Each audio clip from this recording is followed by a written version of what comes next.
Flyover State of Film was shot in front of a live studio audience.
Welcome back, guys, to Flyover State of Film, and it has been a minute because we have had one member fly over to a new home. Yeah. And so two of recently, us are back. Now we're in flyover states again. Finally, we finally got two of our members in actual flyover states now. So per usual, is Chicago a flyover state? Oh, absolutely. That's one of the biggest international airports ever. Now, to be fair, it is a big city in and of its own, but Illinois. In general parlance, anything between New York and LA, technically flyover. Mm-hmm. Texas, I think, counts. You're so far south. It's like out of the way. All right. And it's so big. We got it so big. I got Brian, Yusuf, and new Chicago-bound TJ with us. Yo, what's going on, people? It's been so long. Shout out to Comcast. So, Comcast hooked us up. Big sponsorship. TJ got the Wi-Fi. 2 weeks to come through on that. Way to go. AT&T, don't use them. Bad sponsorship. Anyway, what's up, guys?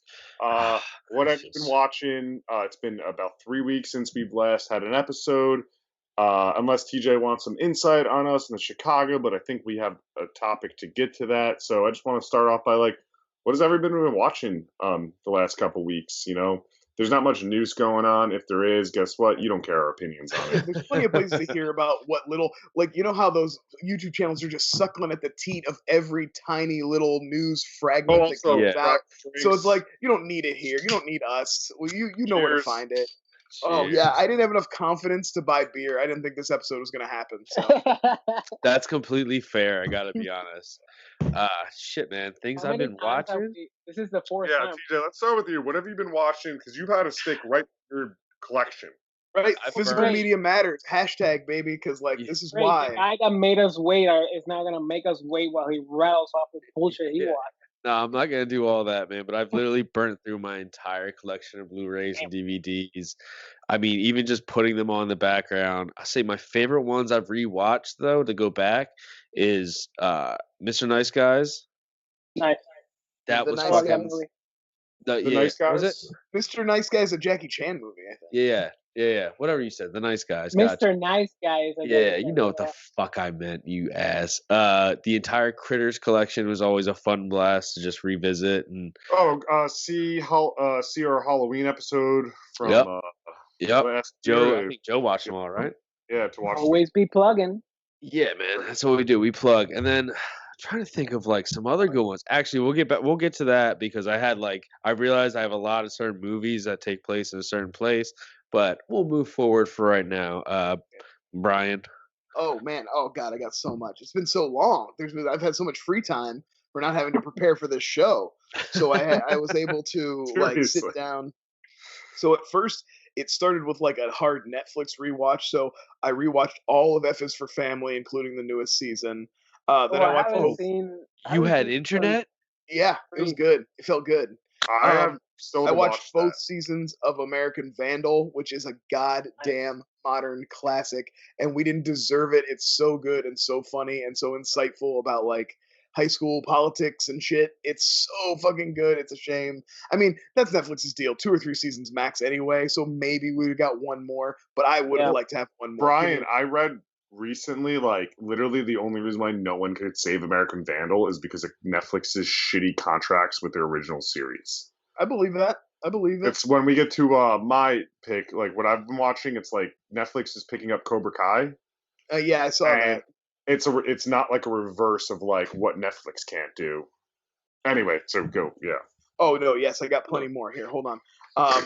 I rewatched Russian Doll. That's really great. Natasha Lyonne. I want to do that. Does it hold up? Yeah, I think it holds up pretty good. And people were talking about that Palm Springs, which is another. And I watched Edge of Tomorrow recently. There's all these time looping movies and and shows. Nice I think that's having this the one internet. Yeah, it's really good. So then me and Harrison rewatched Umbrella Academy in first season in preparation, and then we watched the second season when it got released. So we're caught up on that. Pretty good. I think even maybe the second season a little bit better than the first. But one of those things where it gets weirder, so it builds on itself. So you do kind of have to have that first season in your back pocket to some extent. Yeah, you do. Yeah, I feel like the second season is better. But I also did watch them, and I think the first season is a little redundant in certain sequences. Yeah, it could have been tightened up a little bit. I agree with that. Yeah. Or some of that time used. What else do you watch in the time loop? Oh God, hold on. Let me see. I got a few more. There was a new season of Big Mouth. So season 3 of Big Mouth. Jesus Christ. The new season. And then thanks to TJ's HBO login, I got to catch up on Righteous Gemstones and Vice Principals. So I've been on a real Danny McBride. Vice Principals so underrated. Yeah, Vice Principals was great, but I think, and maybe Righteous Gemstones, maybe even a little bit better. I mean, or I don't know. We'll have to see. Well, what is Righteous Gemstones? I've actually never heard of that. It's Danny McBride, John Goodman, Adam Devine. They're say no more. I don't need to say any more. They're like televangelists, basically like big giant church televangelists. Oh shit! I forgot it. I just remember the ads. Okay, great. I'm gonna take a watch of that. Yusuf. Absolutely. It's only 9 episodes. It's real breezy. It's only 1 season so far. So anything else you want to highlight before we go over to Yusuf? No, go ahead, Yusuf. But like I said, I've actually burned through a lot more TV. That's a lot. For some reason, I just got it in my head. I was like, you know what? I'm gonna rewatch some of this shit I've only watched like one time.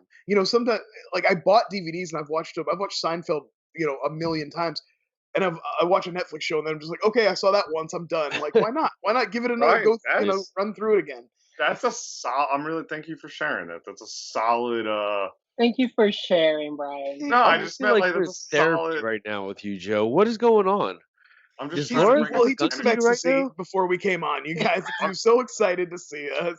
I'm trying to bring energy right now. It's like I hope this fucking episode goes bad. So guys, I can just vibing real hard right now. Come on, let's I can't bring a new energy to the podcast. He wants to kick us out before the ecstasy hits. He has a time clock. It's the white wine I had before this. It's making me in touch with my feelings. He's got that little warm spot in his tummy. You know how it gets. All right, I love you too. You're up, buddy. Thanks to TJ, I watched Euphoria. The show is legit good, as everybody said. It does have its moments. This guy's horny for teens, everybody. Creep. And but it does have some moments where you go like, this is too much. But overall, like, it's very well made. I watched Jurassic Park 1 through 3, and I forgot how fucking bad 2 and 3 are. Fuck you. 2's good. 2 is still the best Jurassic Park sequel we have. Sure. That's a high bar. That's a low bar to set, but you're right. Such a low bar, yeah. It's true. The gymnastic scene is so good. I watched The Town. Okay. It's good. It holds up. Yeah, how does The Town hold up?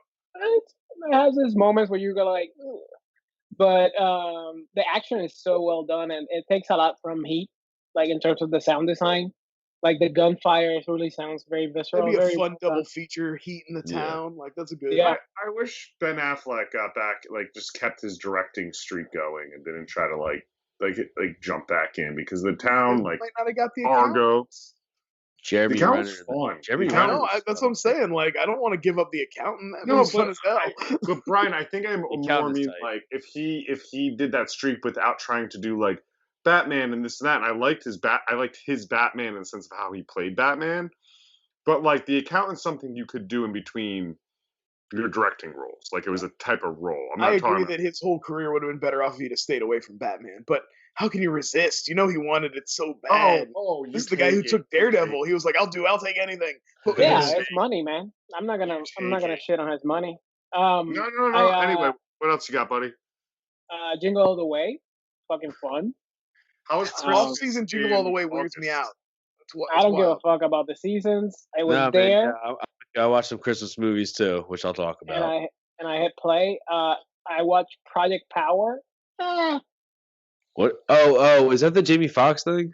That's one of Yeah, those things where Netflix was puts that? all their money into the stars and then a little bit into the effects and Yeah. makes a movie. it has some moments. Like I had some fun, but like there's Jamie Foxx and Joseph Gordon-Levitt and the little girl are surrounded by people that do not know how to fucking act at all. So there's a lot of moments where you go, ugh. As Brian just said, Netflix just But sinks it was one like part. it was literally. It's actually should have put this in my fucking review. Hashtag why I love movies.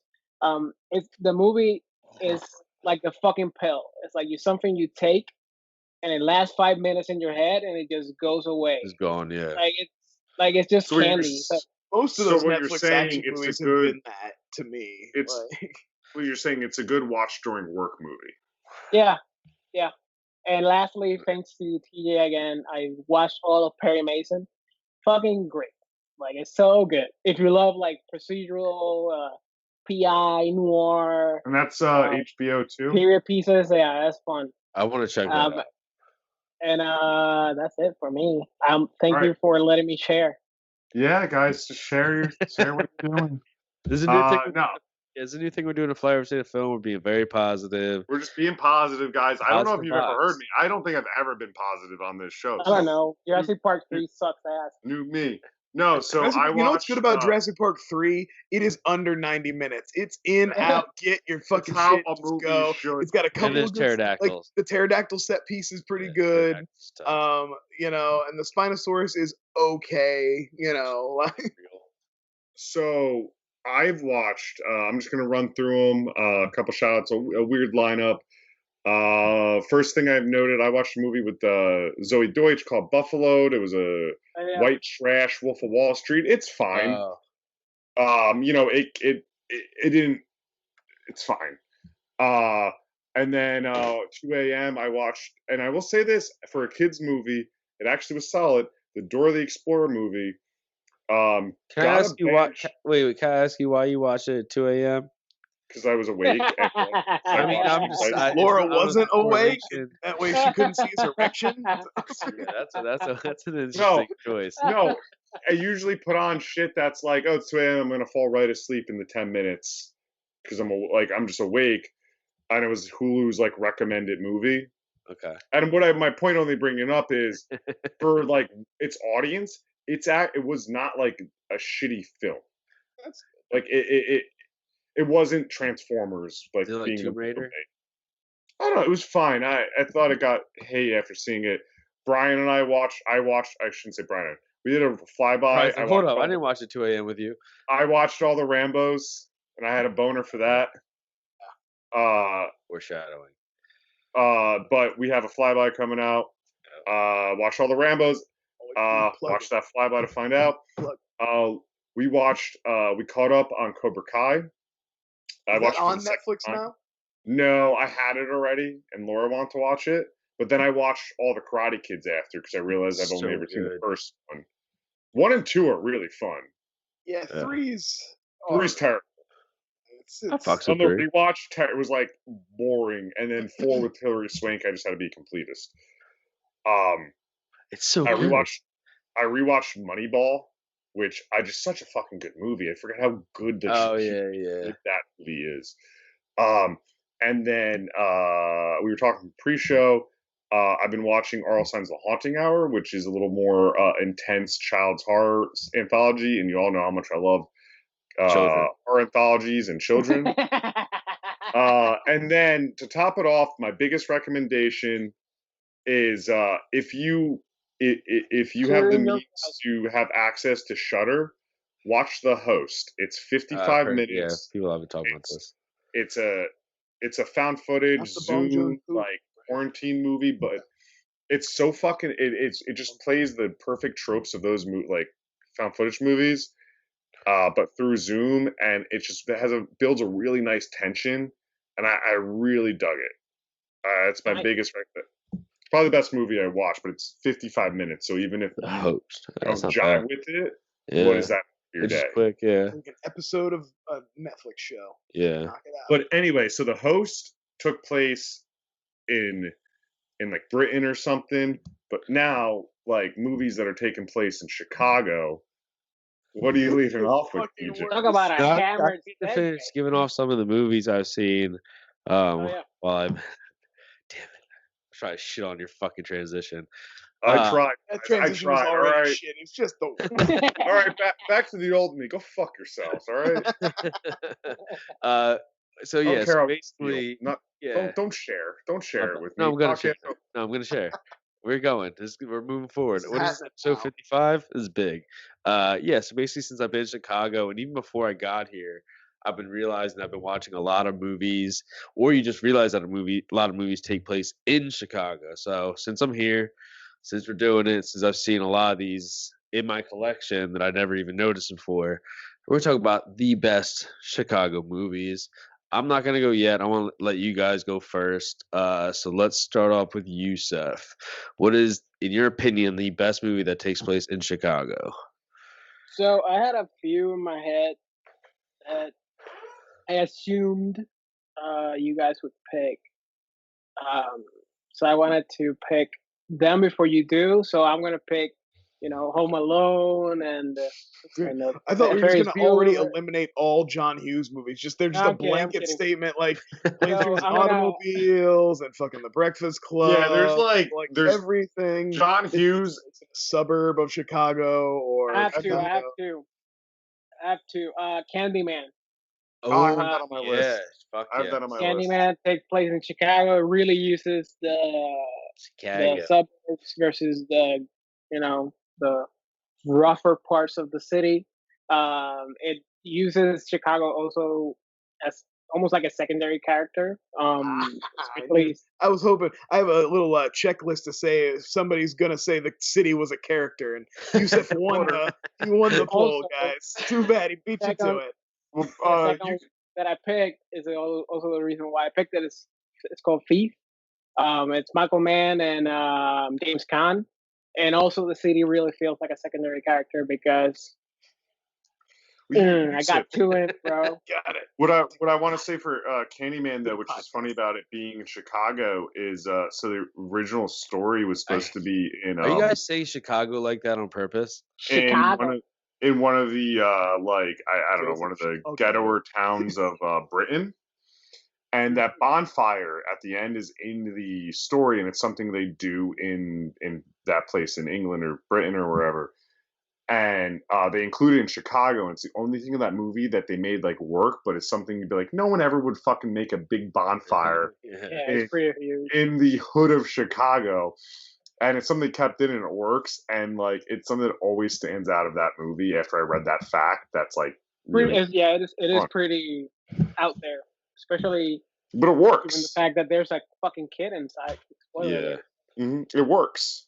But yeah, I picked those two, and obviously, Home Alone. Fuck you. I've never seen. I love that movie too much. That sounds like a good one.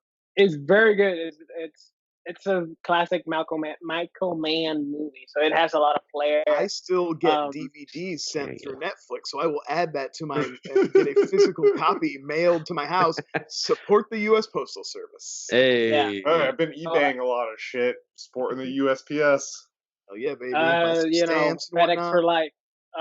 Joe, what's up with you? All right, Chicago. Yeah. So, I want to make a call back to like you. I did have Candyman in my list. I'll just put it aside. I made a call back. It was a secondary character though. Yeah, I do feel like Chicago's a secondary character because they spend a lot of time in the college and in the inner city of that, and they make it really a point to be like, well, we could fix this in Candyman. No, I just want to shout out to a very special episode of Flyover where we covered the lake house. That is also in Chicago. He's a secondary character because he's an architect. And then I also want to call out another Flyover classic, which we always talk about, is Child's Play. I'll save that for whomever else. I was like, I'm not gonna say Child's Play just because it seems like a That's given. the one that I thought you guys would want. Yeah, I'm gonna say that for I someone didn't else. put Candyman on my list only because I knew at least one of you would. The movie I do really want to highlight and talk about, which I didn't realize was in Chicago, and it's more in the suburbs of Chicago, but it was on the list, is Blockers. I never saw that. Blockers is an excellent teen sex comedy in today's era, and as we've established, teen sex is the favorite genre of Joe's. Yes, I love it. But no, it's the Leo over here. All right, well, I guess coming of age is what you want to call it. But that movie should have had the same impact that American Pie had on its generation. It was that fun and good and follow the same tropes, but put it better in a 2000, I think it was 18 world with girls and not Booksmart was the girl American Pie, or Booksmart was the girl Superbad, and this was the girl American Pie, right? They got there finally. Only took 20 years, and then we were like, oh yeah, girls are also teenagers sometimes. So I want to highlight that as Chicago, but obviously it wasn't a secondary character because I did not know it was. I think honestly, Neighbors too, though they kinda ish did it first, right? Yeah, a little bit. Yeah, I guess that's something. Well, that would be more the Neighbors would be like the old school of the. Yeah, no, I'm saying they took Bridesmaid is, but teenage wise, they were like girls are dirty too. Yeah, they could say the C word. Girls also say the C word. But no, that's my picks. Like I said, I want to leave Child's Play for someone else and watch The Lake House, guys. I was gonna fucking say Child's Play now, you asshole. We already said it. You basically said it. Well, I would say leave Child's Play to talk, man. I think we've talked enough about Child's Play. I actually want to ask Brian a question as our Child's Play pure expert. Does us, which we're gonna watch as a watch along, not with you people. Wait. As opposed to what? As opposed to what, Joe? What do you mean pure? Like, is there another type? I'm not. Yeah, we come on. We don't. Does Bride of Chucky happen in Chicago or Illinois? That's a good question. I don't. They have to go only to Hackensack, New Jersey. I don't know where they are. Where do they start from, though? Ooh, they go to Hackensack. Yeah, they're going to dig up. Charles Lee Ray, for some reason, is buried in Hackensack, New Jersey, even though he's a criminal who was shot dead in the streets of Chicago. It was probably just thrown in a ditch somewhere. All right. What about you? Are we done with this? Brian. No, I haven't said anything, Brian. Oh my God. Which I hate. Movies in Chicago. I can't believe I got to this one. The Blues Brothers. An all-timer. Just fucking classic road movie. Great musical. Just a ton of fun. I think really holds up. And then, always be plugging, guys. I did an episode of the DVD Bunker back in the day about a little monster flick. It's been a while. Find it? It was good. Little monster flick, and takes place in the Chicago Museum, and it's Little called Monsters. The Relic. Oh, yes. If you like a good 90s monster movie, Cathoga, The Relic is a great one. Huh? What? Not Anthony Hopkins, right? No. The Relic is like Tom Sizemore. Oh, I'm thinking of Priest. Priest. You think of The Right. You think of The Right. Yeah, whatever. That movie came out like 15 years later. I'm talking about this came out in the mid to late 90s. The Relic. Don't listen to I have the oh yeah, that's the DVD of Blockbuster in my head, but I don't know if I've seen it. It's a fun one. It's about a weird monster that evolves every time it kills, so it's always and growing and changing and being different. Parts of the brain. It's got a big Stan Winston puppet that's got cool shit on, looking good and stuff. Got some good monster kills and stuff. It's a good one. Yeah. I haven't seen it. Also, watch the DVD Bunker where I talk about it even more in detail. All right, I'll do that, Brian. I know you're definitely gonna do that. Make that top priority. I'm taking a note. Look at me. Brad, TJ, what's up with you with Chicago? I'm just glad I got to do this. A couple years ago when I was visiting Chicago, I stumbled upon the set of a little movie called Chirac, and I'm in the background of it. Other than that, Oh, no, you're no. Oh, like, like Jay Washington. Yeah. you and Jay Uh, Washington are Iraq famous. Equal. You Oh, actually have we're equal gonna need to careers, turns out. wait. We're gonna need to find the frame that TJ's in the background Yeah. and put it in this. I had Probably on long, Amazon Prime. You can I had just long search. red hair, and I was very fucking. It's noticeable. But I'm gonna I go back. stand out amongst that crowd. Yeah. I don't give a shit what you say. I mean, the best Chicago movies are John Hughes movies. Hmm. There's no argument about it. But I'm not going to go for like some regular ones. I'm going to give you just a little because this guy is probably the best Chicago dad you'll ever come across in a film. Me and Brian talk about it all the time. But we don't have to talk a lot about. But Uncle Buck. Uncle Buck, I think, is like the best.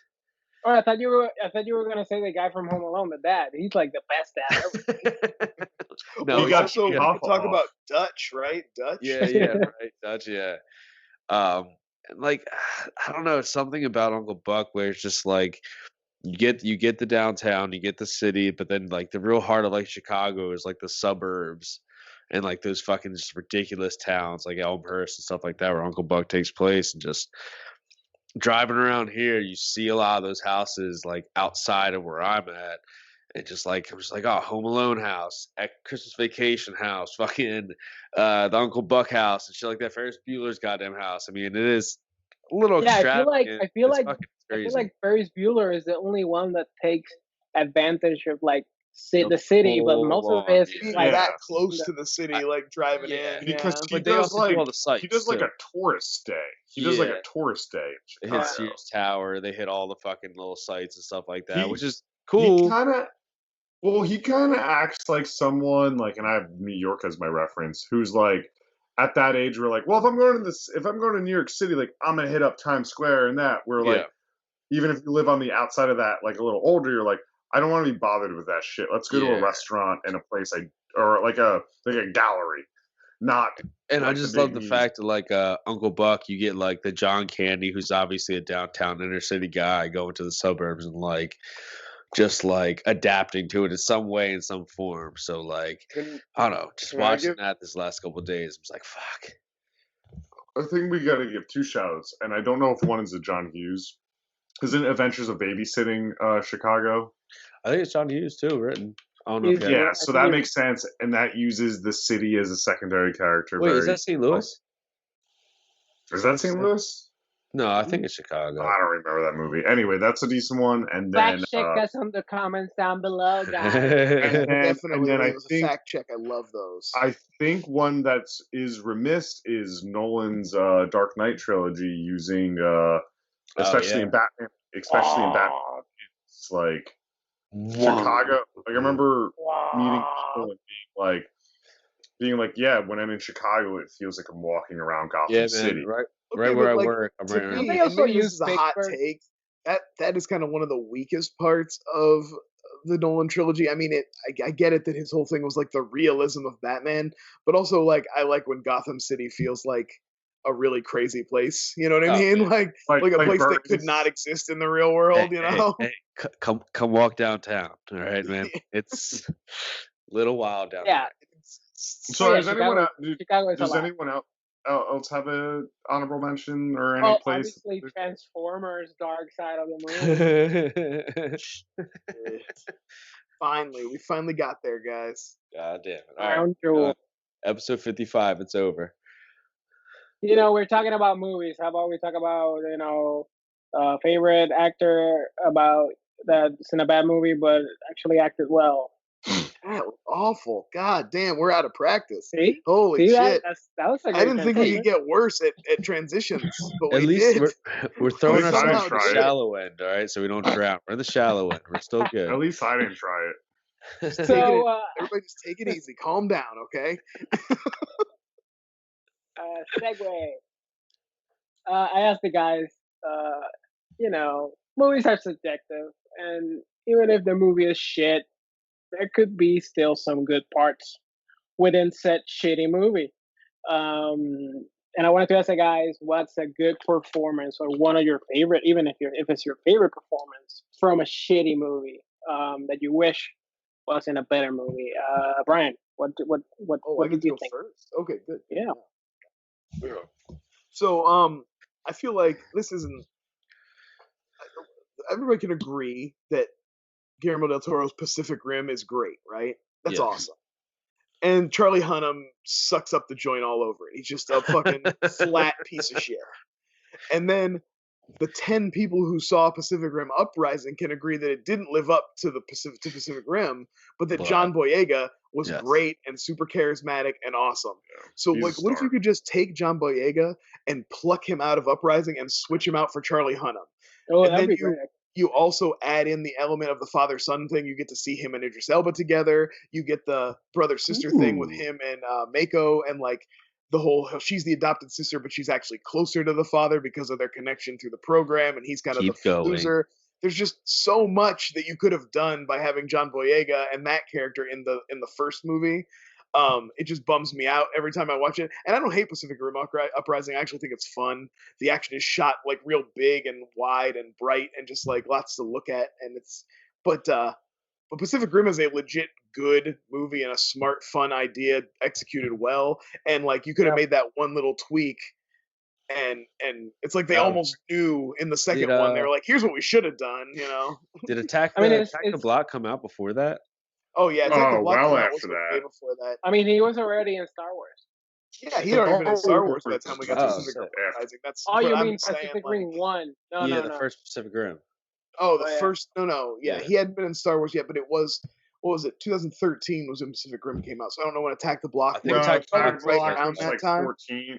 Yeah, like 14. Really? Fact check us in the comments down below. Attack the Block was like. You can tell I really prepared here. I think you had 3 weeks, man. Or these notes have been sitting for 3 weeks. I haven't looked at them since I wrote them down. Joe, what tickled your pick? Yeah, so actually this one was interesting. I did write 2 down, and I just want to reference one because I remember hating the movie, but she wasn't bad, and the other is the one I want to talk about is Jennifer Lawrence and Joy. I thought she was very good in that movie. I can't transplant her in another movie because that's that woman's story. But she did a good job, right? She did what she did. She still didn't deserve an Oscar because the movie sucked. I have no idea. She was actually my favorite part of American Hustle. I remember really being excited about American Hustle and then kind of being disappointed in the movie overall, but thinking Jennifer Lawrence was really good. That was another one I think that was very similar. So that was one, but the other one I want to focus on, which is a little more obscure, is Michael Parks and Tusk. Tusk is a bad movie. I mean, like I've always liked how unique it is in the sense of like they just went for it and like stupid.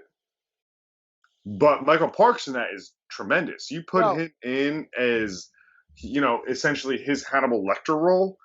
And he's getting award consideration because he was that good. So I just want to now you've seen Red State, right? Yeah.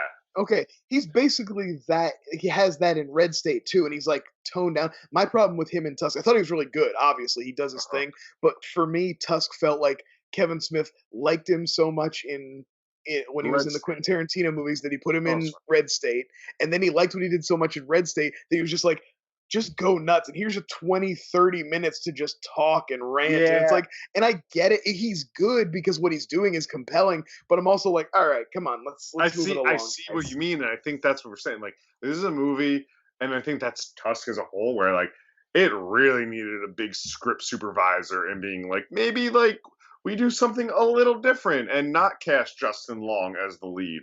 Or even just show me a little more of Justin Long getting tortured and his mentally breaking. I felt like that part was very rushed because you like used up so much time Michael Parks speechifying in the first half. Yeah, you know. And with Tusk, you see like one of those things of like, oh, you were trying to do a Human Centipede shock value, but you lost it. Yeah, because that movie also is not watchable. It just has its concept. You can watch it Anyway, once. So Michael Parks is my Or pick. would you pluck him out and put him in something else? I feel like you know what I would put him in. This is a Hannibal Lecter wasn't a bad idea, to be fair, off the cuff. That wasn't a off the cuff, but I think I'm gonna go a little different direction. I'd put him in what's that James Gunn movie with like the Slither? I'd put him in a Slither with this role. That makes sense. But a Hannibal Lecter, more pristine, and you have him doing this shit, but it's more of like, you know, like that character, Michael Parks, but he's in prison would be fun, and he's the guy to feed knowledge of. Like he could deliver that. Good intensity and stuff. Yeah, I agree. Yeah. You know who really captured like that Michael energy was Stephen McHattie. I had to look up his name in Come to Daddy. Yeah. He gave that same energy. Downton. Cool. Yeah. TJ, sorry. What did you like and not like at the same time? Oh, I mean, we all, other than Joe, know how much this podcast loves Lord of the Rings, and they hold up so well, and they're gonna hold up so well. And unfortunately, Peter Jackson, I don't know if it was forced by hand or money, or I don't know the background of it, but he made The Hobbit. It's a great backstory if you read into it.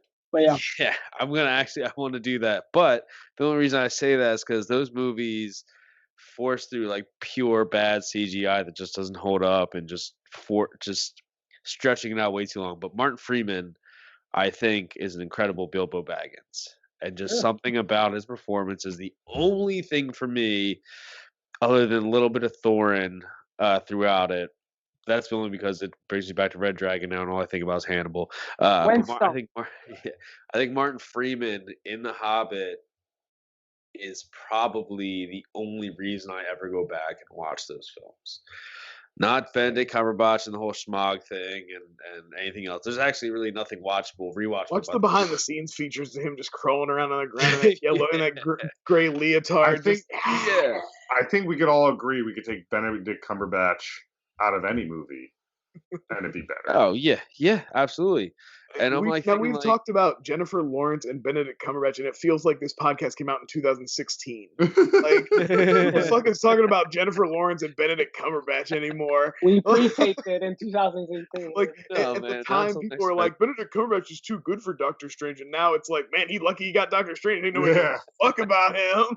Oh no, John McClane. Yeah, my whole thing with like Martin Freeman, you can easily take him and just and if you did more extended versions of the first ones, which I would actually love to see more footage, you could freaking put him into like past tense things, stuff like that. If you had you want to replace young Ian Holmes, with no, man. I like the young Ian Holmes scene in the beginning. Okay, yeah. Respect. I like seeing Ian Holmes in some young makeup. Yeah, just give him one solid Hobbit because it isn't meant to be three. Yeah.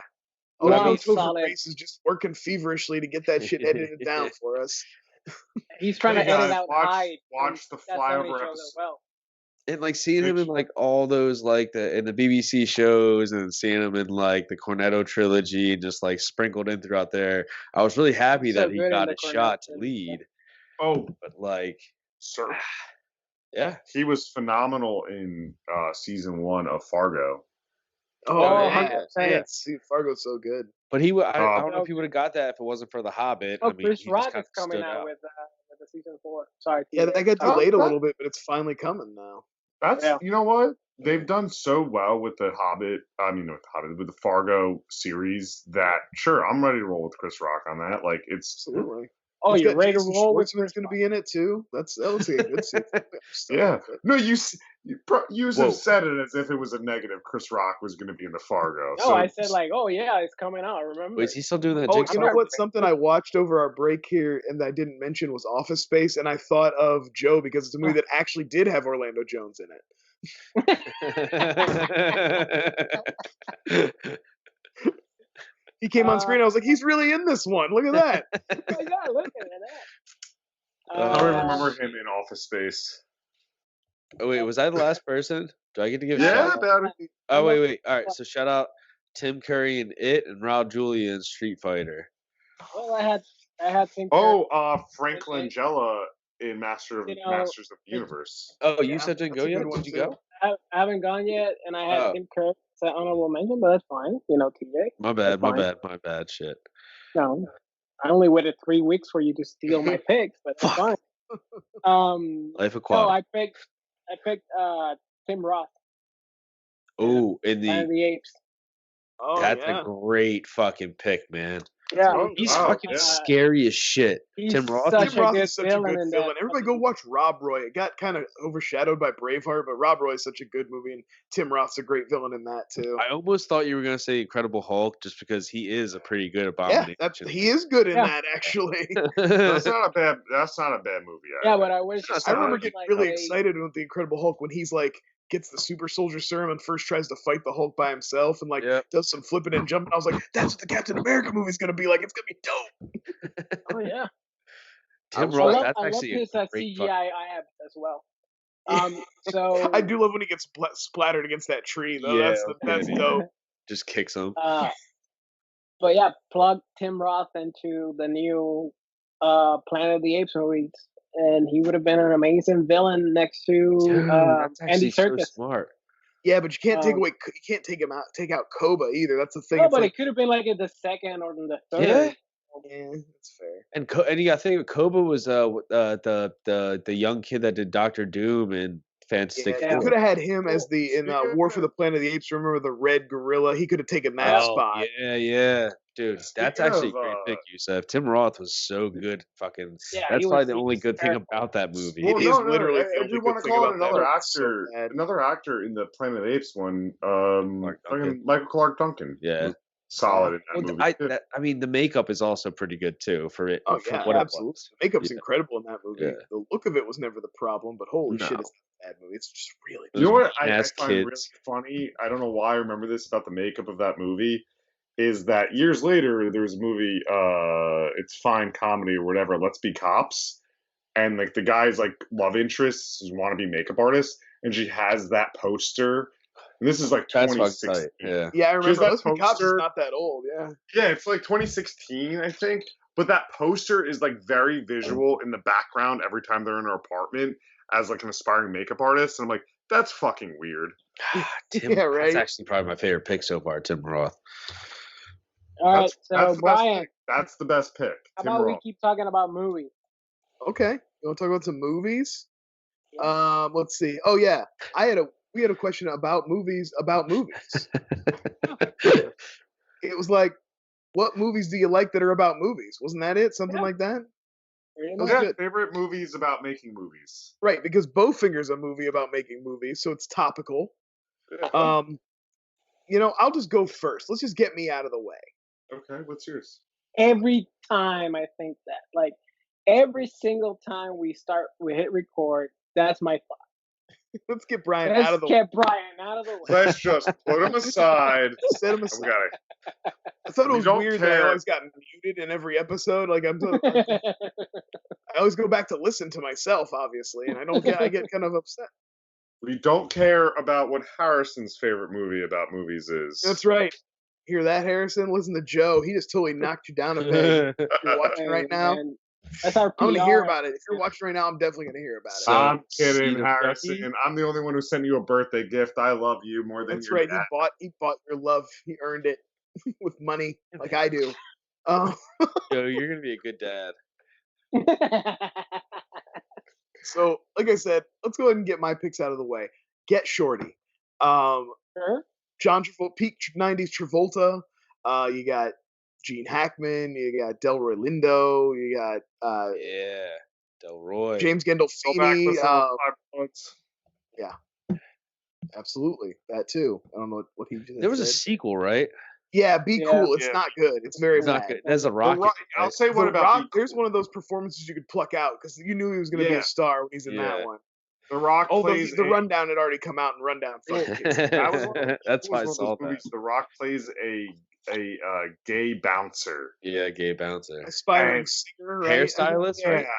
Yeah, he was very flamboyant. It was, I think it came out in like 2004 or 5 or something. So That like was right that was around the like time so he did patterned with Southland Tales shit. too. The Rock was taking big swings back then. You got to give him credit. The Rock took some big swings, and I appreciate it. No, Good no, for no. him. The Rock, Now no, he no. just The plays Rock The took Rock. any role that came across his face. He didn't Okay, take big that's true. swings. Okay, He's so on, Brian, sorry, like Star Trek please, Voyager and shit too. please tell us more about Get Shorty, which I think is a great pick. Good movie. Yeah, it's just a really fun movie. One kind of a caper, bit of a crime movie, but also it takes place in the world of movies, and that's a little more well known. So I also wanted to throw down one that maybe a lot of people haven't heard of. It's Christopher Guest's fourth movie. If you don't know who Christopher Guest is, he Go made fuck Best yourself. in Show, Waiting for Guffman, and The Mighty Wind. The movie he made after that's called For Your Consideration. It's basically about a bunch of people who are making a movie, and they start to get an idea that there's going to be awards buzz about the movie they're making. It's like this little independent movie, and it kind of snowballs, and everybody's getting weird about it. The producers are trying to change the movie, and the actors are changing who they are to try to get attention. And I gotta watch that. it's a fun one though, and also sneaky Thanksgiving movie because the name of the movie is Home for Purim, and then because that sounds too Jewish and the movie's starting to get popular, they've changed it to Home for Thanksgiving. So I always think that's a sneaky. I can sneak that one in around. There's not enough movies. What do you got? Planes, Trains, and Automobiles, and that, right? Like, how many Thanksgiving movies you got? Thanksgiving. I do watch I watched that last year. Thanksgiving. Yeah, Ooh, it's rough. It's got a puppet turkey. There are some really funny parts in it, though. To be fair. By the way, for your consideration, which I'm gonna watch soon, it's free on Vudu. Oh, nice. I've never seen Oh, it. it's actually on Hulu. Also, Christopher Guest's most hold recent on, movie, yeah. Mascots, is free on Netflix if you're in the mood. It's not as good as his other movies. I'm not going to lie to you and tell you but it's still worth a watch. Cool. There's a hint of what he used to do in there. Yeah. Like, it's kind of like drinking a Diet Pepsi or a Diet Coke. You're like, yeah, but I kind of want the Coke. Right. I like Coke Zero. Right on. Yeah, all it did, usually if I start thinking about Mascots, I'll go back and watch Waiting for Guffman. It's not like I'm going to revisit Mascots. Oh, fuck. But if you've never seen it and you're a fan of his work and you weren't aware that he had another movie floating around on Netflix, it's definitely worth a watch. I mean, they always have funny people in them. Like, he always hires really funny improv actors and stuff to be in the movie. So I mean, the best Christopher Guest to me is Best in Show and Spinal Tap. But Mighty Wind is so underrated. Oh man, it's waiting. That's the thing. It's for me. It's Waiting for Guffman. That's like, it's perfect. It's one of those movies that I can just sit down and like literally every moment there's something making me laugh. I love all of them. Like I think that's that best run for of Best in Show for Waiting me. for Guffman, Best in Show, Mighty Wind. That's one of those 3 movie runs that whenever anybody's asking that question on Twitter, people should be throwing that out there because that's an amazing 3 movie run. Christopher Guest just as the winner with the Bloodhound just kills me. Yeah. Why don't you guys have a podcast about it? Jesus Christ. All right, maybe that's a the next podcast flyby. about it. What the fuck? All right, TJ, what's your movie? Sorry, TJ, what's your pick? I don't know. I never TJ, saw you got a any of movie those about movies. movies you won't shut the fuck up about? Well, actually, one of the movies I watched while I didn't have cable for 2 weeks, and I had to sit there and watch God, I'm so sick of this already. Oh, we get it. You're hearing about your fucking plight. Boogie Nights, man. Boogie Nights is one of those fucking movies. You can name, I don't know, out of the 15 fucking actors that are in that, they just name off the top of your head. You can enjoy any of the roles in this movie. About a porno. One of the first movies that appreciated having John C. Reilly in it. You know what I mean? They knew what they had. A lot of movies cast John C. Reilly and didn't know what they had, but for a long time, you know. Burt Reynolds actually fucking is someone that is another movie character that I just like. Man, I would watch all the other movies, and I watch them. I'm like, nah, I'll just watch Boogie Nights instead. I don't need to watch the other shit. Well, you know who also it used? What's his fucking name?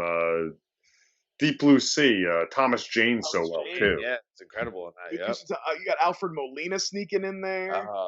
He steals the movie. Alfred Molina steals the movie with fucking REO Speedwagon and throwing the.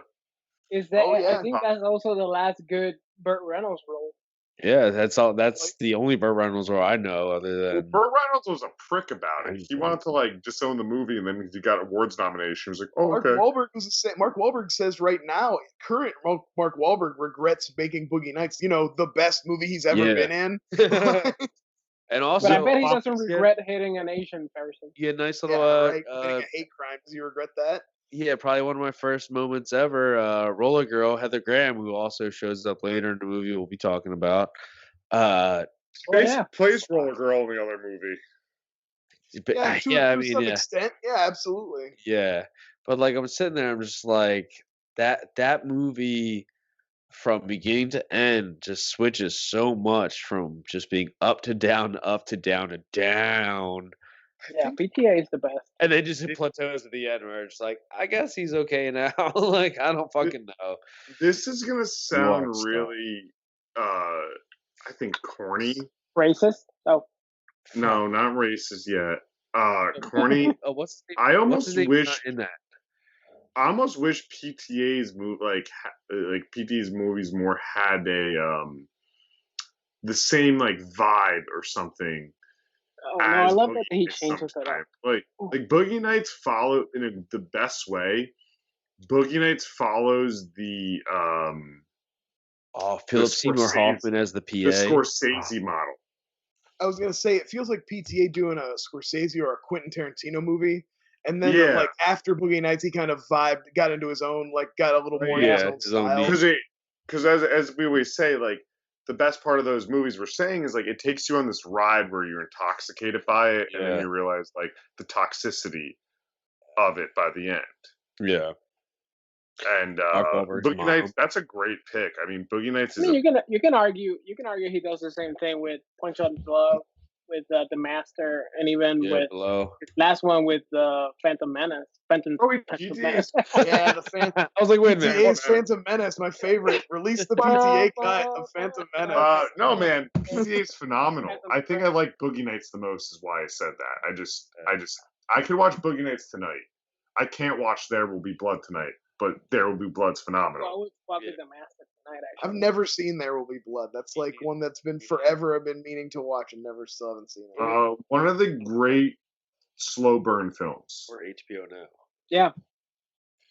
Right. Joe, what's your movie? All right. So I did put two, but one is about TV. It's so more showbiz, but it's about movie, Joe. All right, isn't Flyover saying a TV, Joe? The TV set with David Duchovny. It's about a writer who wrote like a very personal, like dark comedy, like TV show. And it gets picked up by a network run by Sigourney Weaver, who's like poppy and like needs this. And they basically manipulate it and turn it into like a shitty like American sitcom. It's very much like the show. It's very much like the TV show episodes.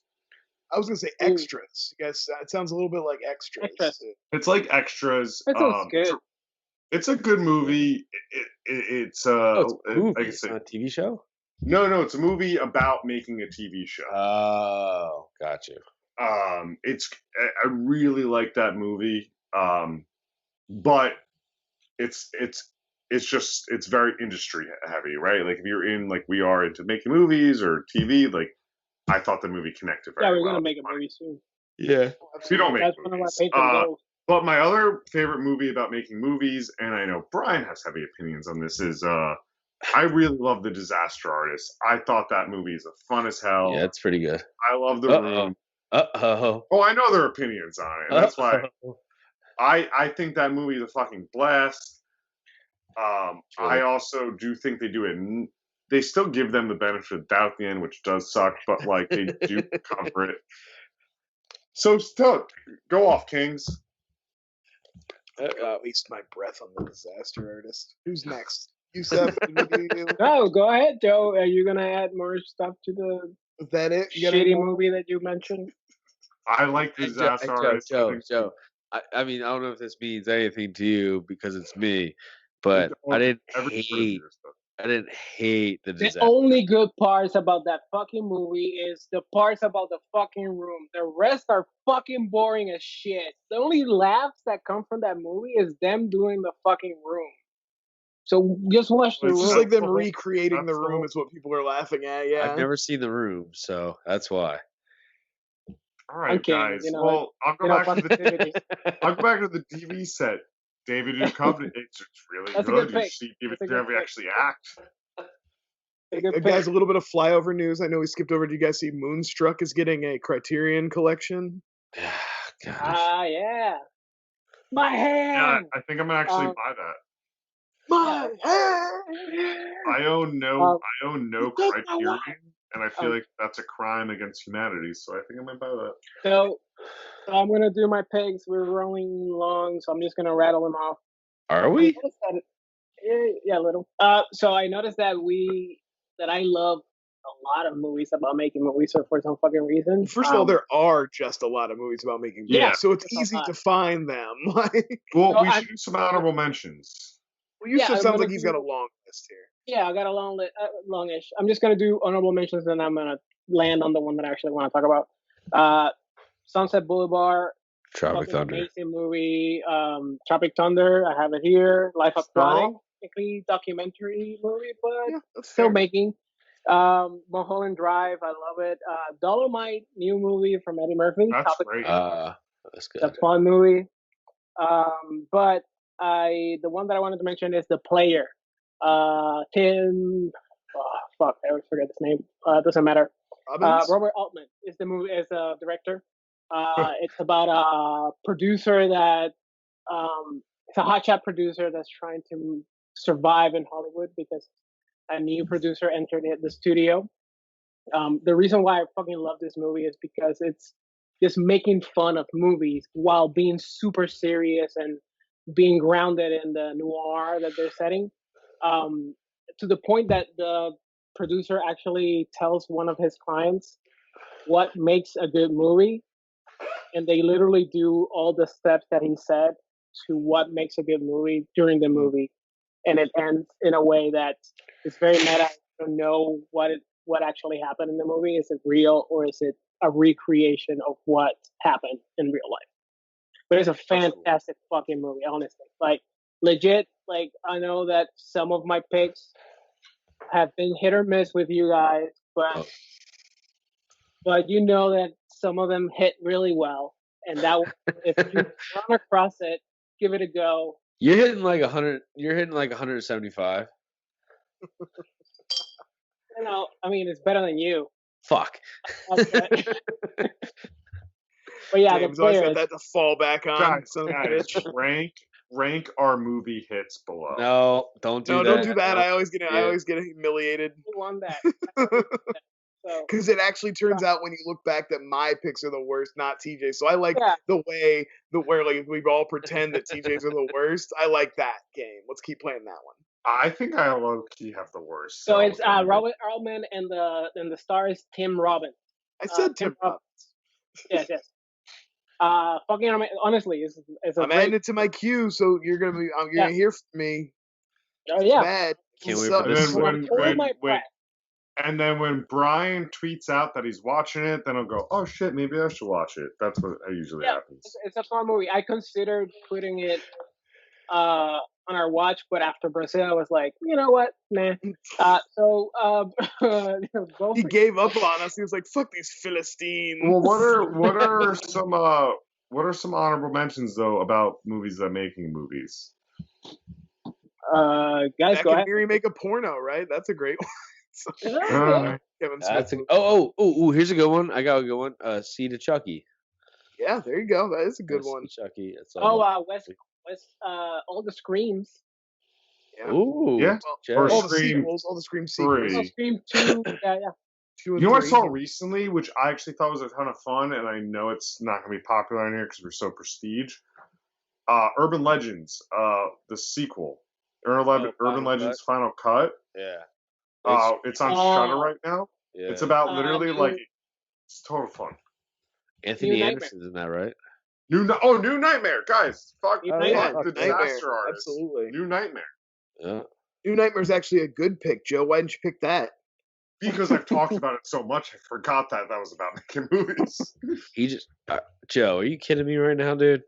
He just literally threw you an underhand softball, and you just went, I'm gonna watch it. Strike. I know. I'm a bad man. Let me see. Ed Wood. That's a good one. Oh, Brian, I actually thought you tried to give him a segue, and he just kind of left it. No. I was going. I guess it could have been, but yeah. It could have been. I don't know. I was still Googling movies about movies that honorable mention. Shadow the Vampire with John Malkovich and Willem Dafoe. Speaking about Shadow the Vampire, watch the Art for the Dark episode, which does the same thing. Ooh, Terminator. Yeah, that's a great one. So Joe. Wait, what? That's a segue, guys. He's trying to get us back on track. Yeah, he's super producer. All right, so last time we spoke, I did choose a movie that I was itching to rewatch called Bowfinger. Yeah. Let me get my notes, comedy, so and that is a movie about making movies. Starring Eddie Murphy, Steve Martin. It's been so long. What's her name? Heather Graham. Sorry, I'm just another Eddie Murphy. Talking about you 5 minutes ago. Jamie Kennedy. Jamie Kennedy, unfortunately, and Robert Downey Jr. Who's the chick from the Grinch Who Stole Christmas who plays a really hot who? Oh yeah, she's in this. Oh, she's in that too, and she's great. I don't always forget her name. Christine Baranski. Thank you. Yeah, she's great in this. Yeah. She is really good in this. She's really excellent. Can we start off right off the bat? Terrible fucking name for this movie. Oh, it's Bowfinger. That's Steve Martin's last name. He's like the producer, and his name is Bowfinger. Why wouldn't you come up with a clever name for this movie? It sucks. Bowfinger. Bowfinger sucks as a name. It's not a good name. It's and I think that's why it. And like we'll get in. I think we'll get into it. I do want to get a vibe for what the movie is. If you look at the poster and you see the name, and it's just Steve Martin with his arm around Eddie Murphy, looking like a fucking nerd, and the weird Bowfinger. I'm not. Unless you're like, it's very selling on the fact that it's Eddie Murphy. This has Steve Martin and Eddie Murphy. And okay, full disclosure, I think we've said it before.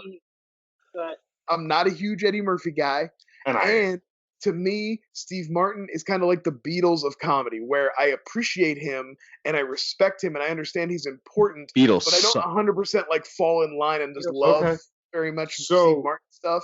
Maybe Eddie Murphy has his Bowfinger up Steve Martin's ass in the poster, and that's kind of like.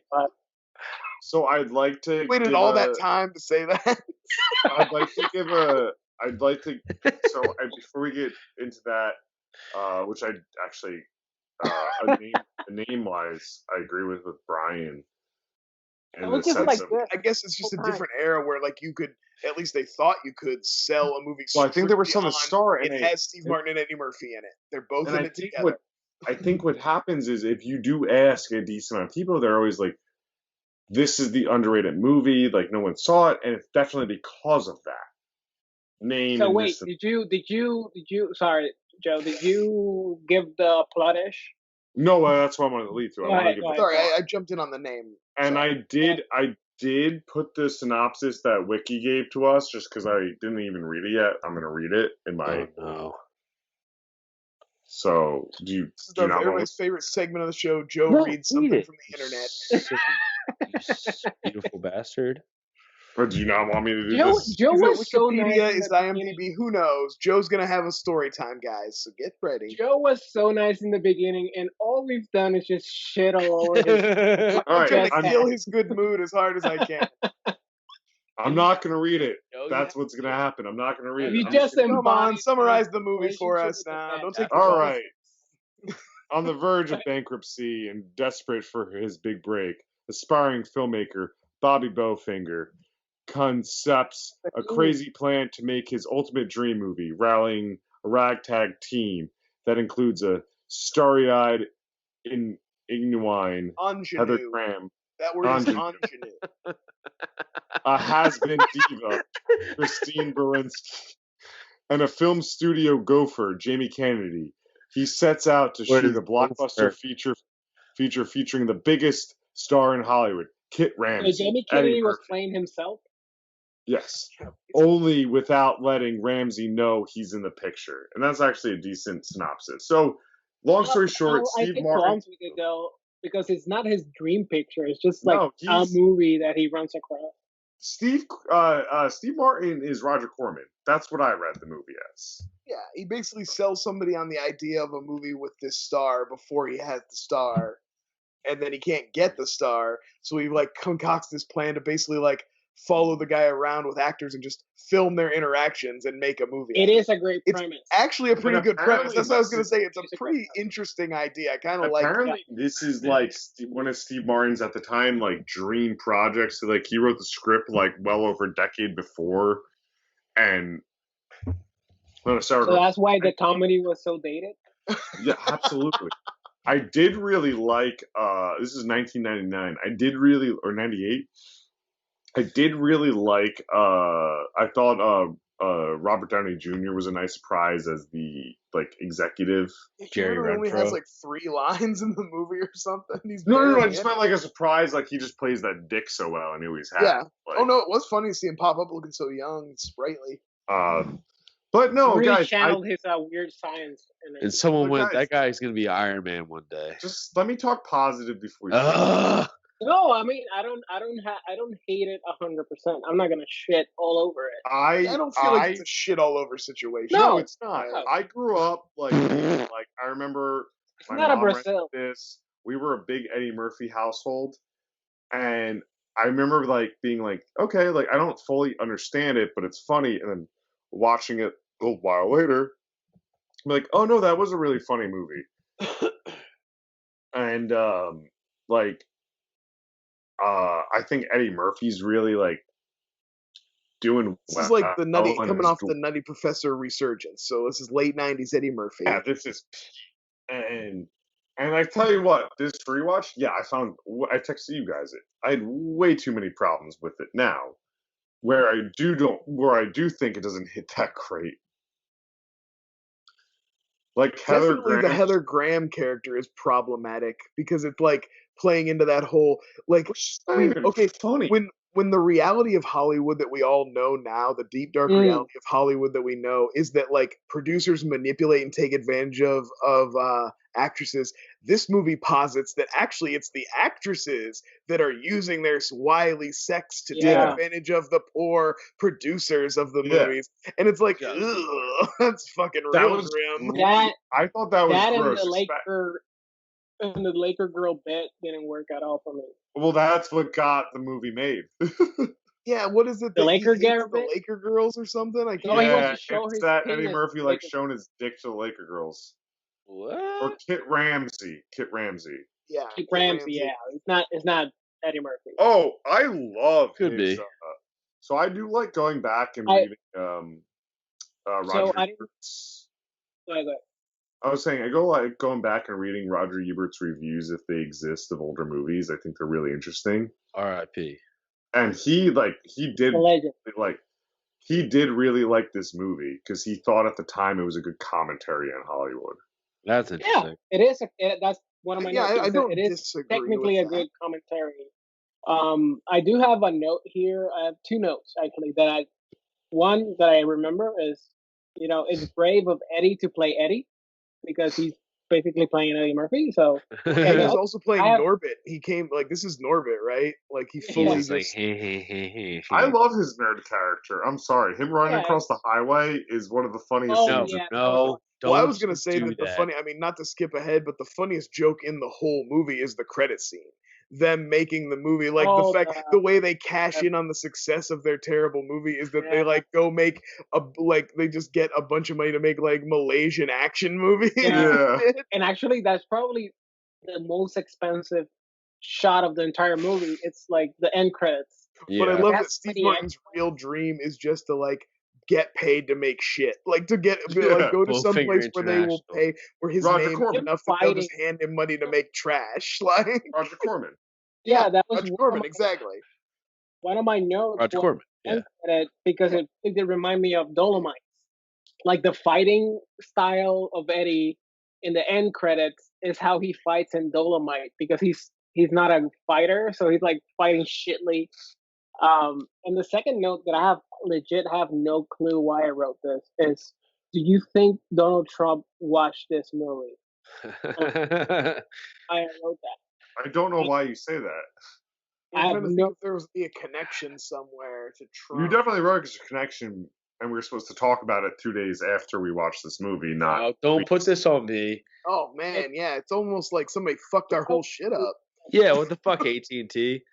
Pieces of shit. Such a good fucking. Oh, the FedEx product is so. Oh, that's the joke. Boom! I remember. Oh yeah, the FedUp The thing, yeah. FedEx fucking thing. How they idolize FedEx. Because you Waiting know for they that one delivery. they show him like coming down the street and everybody's just glorifying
Rating.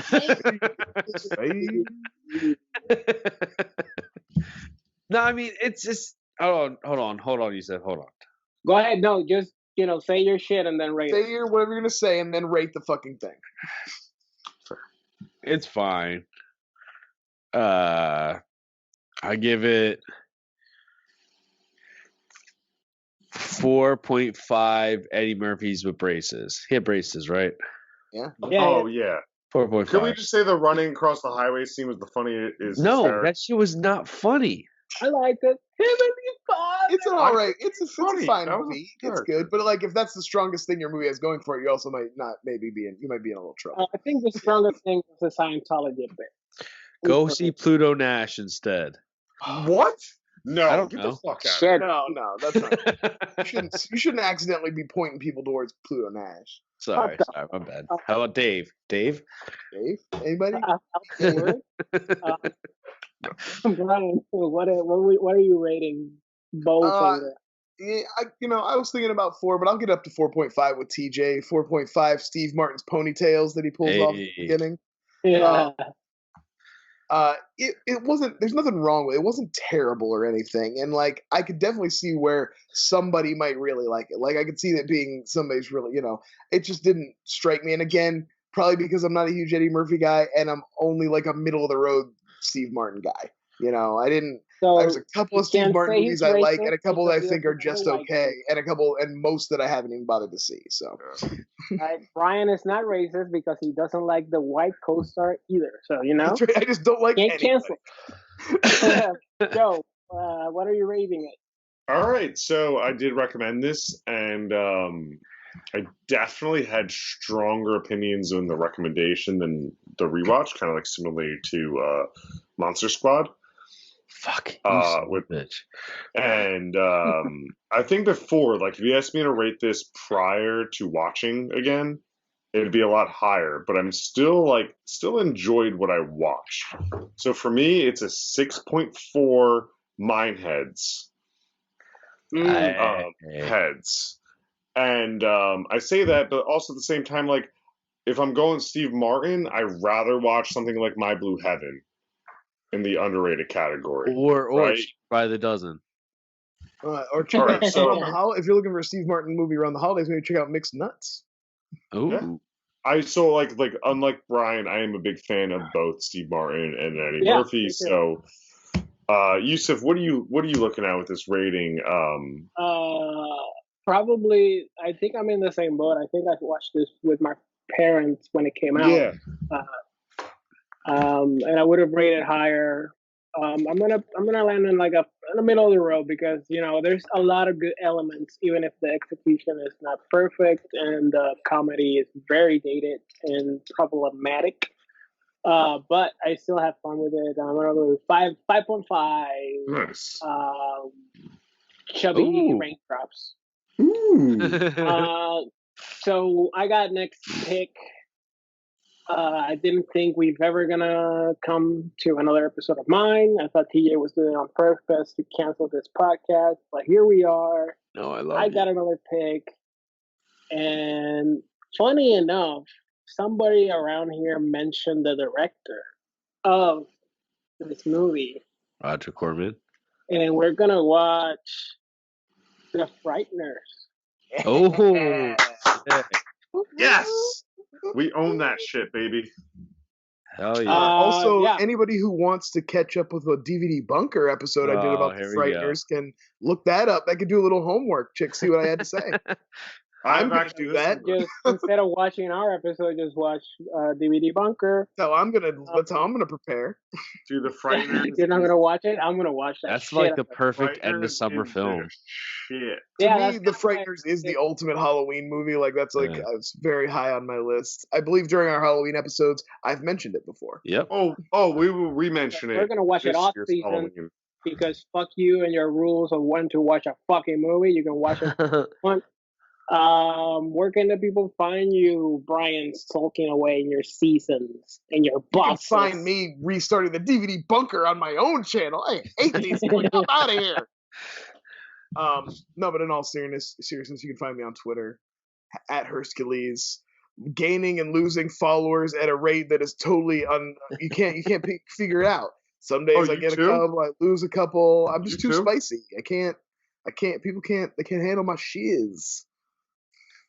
I'm just steady at 250. I don't go up or down. I'm so consistent. TJ, where can the people find you? You guys are on Flyover to the Film YouTube right now. Stay tuned for the Blood Brothers podcast, where Brian and Joe talk about Rambo, First Blood, and also I think the last one. Yeah, last Rambo. Last Blood, absolutely. Yep. We'll touch on your other though. If you're a Rambo fan, we got something.